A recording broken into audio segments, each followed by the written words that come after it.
Radio ടെസ്ബിയുടെ എല്ലാ പ്രിയ പ്രേക്ഷകർക്കും നമസ്കാരം. റേഡിയോ ടെസ്ബി അറിവിനൊപ്പം കൂട്ടും കൂടാം. നിങ്ങൾക്കൊപ്പം ഞാൻ അജയ് ലിയോ.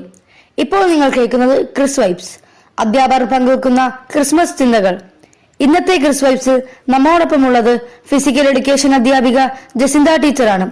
ടീച്ചറിന്റെ വാക്കുകൾ ശ്രവിക്കാം, ജീവിതത്തെ നന്മകൾ കൊണ്ട് നിറയ്ക്കാം. റേഡിയോ ടെസ്ബി അറിവിനൊപ്പം കൂട്ടും കൂടാം.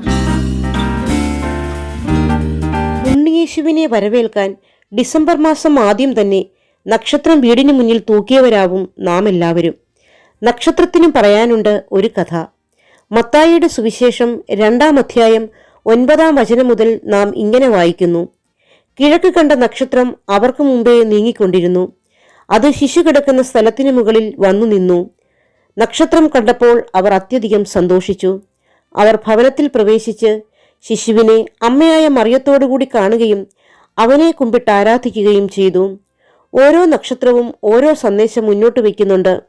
അതായത്, യേശു ജനിച്ച സ്ഥലം എവിടെയാണെന്നറിയാതിരുന്ന ജ്ഞാനികൾക്ക് യേശുവിലേക്ക് വഴികാട്ടിയായത് നക്ഷത്രമാണ്. വഴികാട്ടികൾ, നക്ഷത്രങ്ങളെ അങ്ങനെ വിശേഷിപ്പിക്കാം.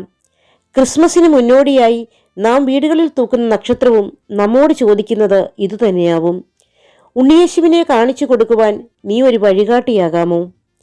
ഈ ക്രിസ്മസ് ദിനത്തിൽ മറ്റുള്ളവർക്ക് വഴികാട്ടിയാകുന്ന മിന്നിത്തിളങ്ങുന്ന ഒരു നക്ഷത്രമായി മാറാൻ നമുക്ക് കഴിയട്ടെ. പുൽക്കൂട്ടിൽ പിറന്ന ഉണ്ണിയേശു നമ്മുടെ ഹൃദയത്തിലും പിറക്കണം. എങ്കിലേ ക്രിസ്മസ് ആഘോഷങ്ങൾ അർത്ഥവത്താവൂ.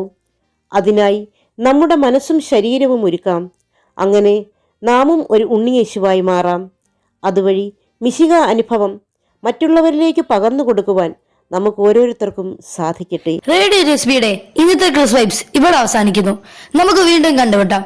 Ajay Leo signing off from radio ടെസ്ബി, അറിവിനൊപ്പം കൂട്ടും കൂടാം.